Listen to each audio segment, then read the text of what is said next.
Imagine standing on the deck of a battleship in 1942, watching a massive 16-inch gun barrel pivot smoothly toward an enemy vessel 20 miles away. The target is moving at 30 knots, your ship is moving, the wind is howling, the ocean is churning, and yet when the order comes to fire, that shell will arc through the sky for nearly a minute and land within yards of its target.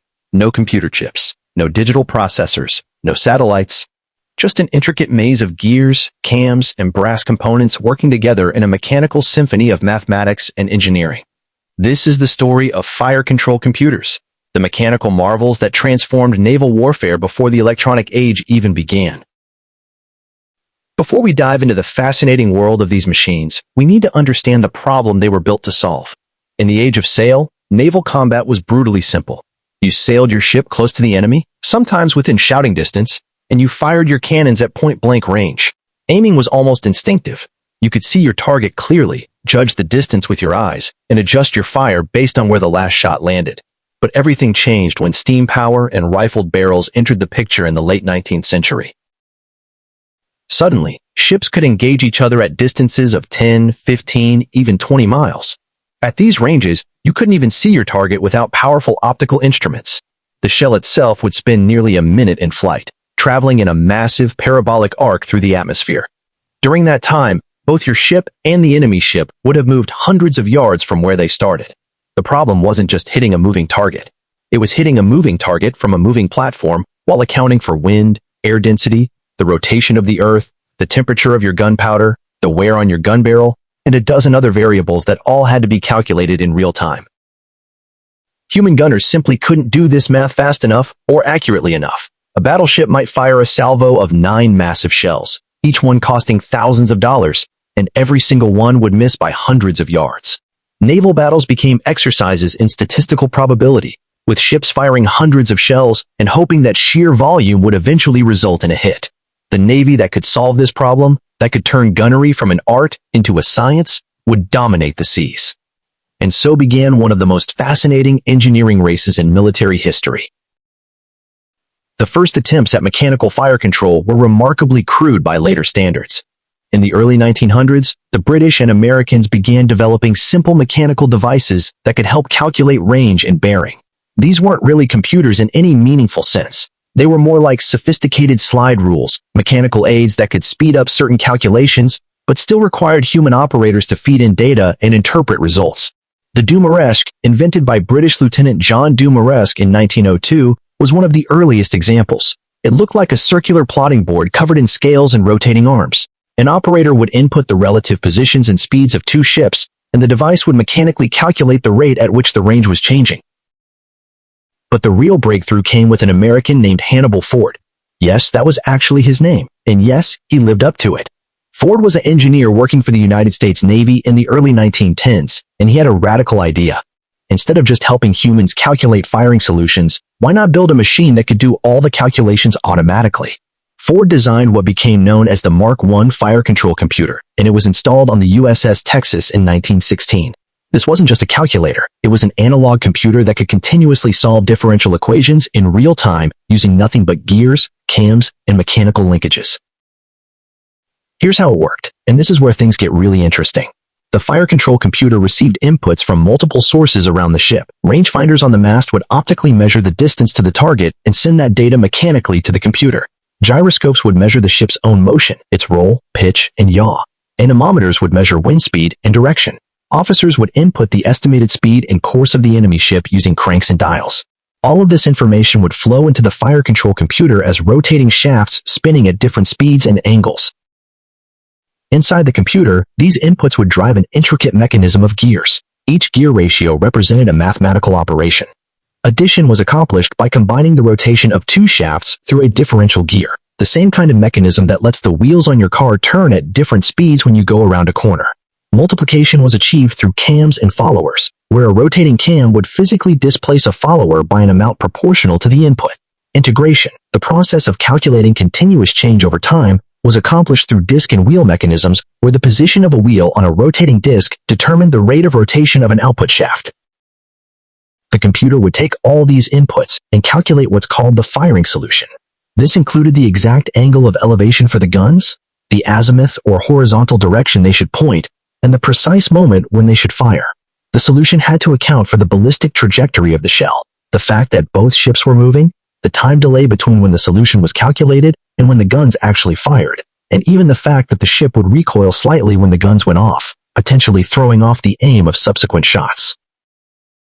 What made these computers truly remarkable was their ability to do all of this continuously and automatically.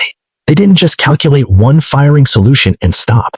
They recalculated constantly, updating the solution dozens of times per second as conditions changed. If the enemy ship turned, if the wind shifted, if your own ship rolled in the waves, the computer would instantly incorporate these changes and update its output. The guns themselves were connected to the computer through hydraulic or electric systems, and they would automatically train to follow the computer solution. The human role became one of monitoring and supervision rather than direct control. The development of these systems accelerated dramatically during World War I and the interwar period. The British developed their own sophisticated fire control computers, and there was a constant arms race of innovation. Each new system was more complex, more capable, and more accurate than the last. By the 1930s, the most advanced fire control computers contained thousands of individual parts. The American Mark I, a computer used on later battleships, weighed several tons and filled an entire room. It had over 4,000 precision gears, shafts, and bearings, all machined to tolerances of a few thousandths of an inch. The complexity of these machines is hard to overstate. Consider just one small problem they had to solve: the Coriolis effect. This is the apparent deflection of moving objects caused by the Earth's rotation. When you fire a shell that will be in the air for 45 seconds, traveling 15 miles, the rotation of the Earth actually matters. The amount of deflection depends on your latitude and the direction you're firing. The fire control computer had to calculate this using purely mechanical means. It did so with a special cam mechanism, where the shape of the cam encoded the mathematical relationship between latitude and Coriolis deflection. As the ship moved to different latitudes, operators would adjust a dial, which would move the follower to a different position on the cam, automatically updating the correction factor. Maintaining these computers required an elite corps of specially trained technicians. They were called fire control men, and they were among the most educated enlisted personnel in the Navy. They had to understand not just how to operate the computers, but how every single mechanism inside them worked. They could diagnose problems by listening to the sound of the gears, feeling for vibrations, and watching the movement of indicators. They would spend hours in practice drills, inputting simulated target data, and verifying that the computer's output matched hand-calculated solutions. Before any combat operation, they would completely disassemble and inspect critical mechanisms, replacing any parts that showed the slightest wear. The proof of these systems came in combat, and the results were stunning. During the Second World War, American fire control computers gave U.S. Navy ships a decisive advantage in surface engagements. At the Battle of Surigao Strait in October 1944, American battleships using radar-linked fire control computers engaged Japanese battleships at night at ranges over 20,000 yards. The Japanese ships, which had less sophisticated fire control systems, were unable to score effective hits. The American ships fired with devastating accuracy, landing multiple salvos on target and sinking or crippling the entire Japanese force. It was the last major battleship engagement in history, and it was a demonstration of the incredible power of mechanical computation. These fire control computers also incorporated radar in later years, which made them even more formidable. Early radar could determine range with far greater accuracy and reliability than optical rangefinders, especially at night or in poor weather. The radar data would be fed directly into the mechanical computer, which would incorporate it into its firing solution just like any other input. Some late war systems could even automatically track multiple targets simultaneously, allocating fire to different threats based on their range and bearing.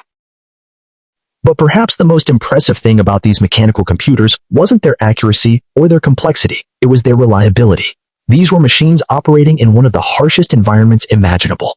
They endured the constant vibration of a ship's engines, the shock of the ship's own guns firing, extreme temperature variations, salt air, and humidity. Yet they kept working. They had to, because there was no backup. If the fire control computer failed in combat, the ship's ability to fight effectively was severely compromised. Engineers designed these systems with multiple redundancies, with self-lubricating bearings, with sealed compartments to keep out moisture. They over-engineered every component because failure was not an option. The era of mechanical fire control computers began to end in the 1950s and 1960s with the development of electronic digital computers. Electronic computers could perform calculations faster, handle more variables, and they were eventually more reliable than their mechanical predecessors. The first electronic fire control systems appeared on ships in the late 50s, and by the 70s, purely mechanical systems were obsolete. But the legacy of these machines lives on. The engineers who designed fire control computers pioneered many of the concepts that would later be used in electronic computing. Ideas about feedback loops, automatic control, sensor fusion, and real-time processing all appeared first in mechanical form. Today, a few of these remarkable machines survive in museums and on preserved battleship memorials. If you ever get the chance to see one in person, take it. Stand in front of that wall of gleaming brass gears and rotating shafts. Think about the fact that this machine, with no electronics whatsoever, could calculate in seconds what would take a human mathematician hours to work out on paper. Think about the machinists who crafted each gear to tolerances measured in thousandths of an inch, the designers who translated complex differential equations into mechanical linkages, and the sailors who trusted their lives to these contraptions of metal and mathematics. The mechanical fire control computer represents a unique moment in technological history, a brief period when we pushed analog mechanical computation to its absolute limit before the digital revolution made it all obsolete. These machines remind us that human ingenuity isn't about the technology we have available. It's about solving problems with whatever tools we can create. The engineers of the early 20th century faced an impossible challenge to hit a moving target from a moving platform at distances measured in miles, and they solved it with gears and brass and mathematics made tangible. That's not just engineering history. That's a testament to what human beings can accomplish when we refuse to accept that something can't be done.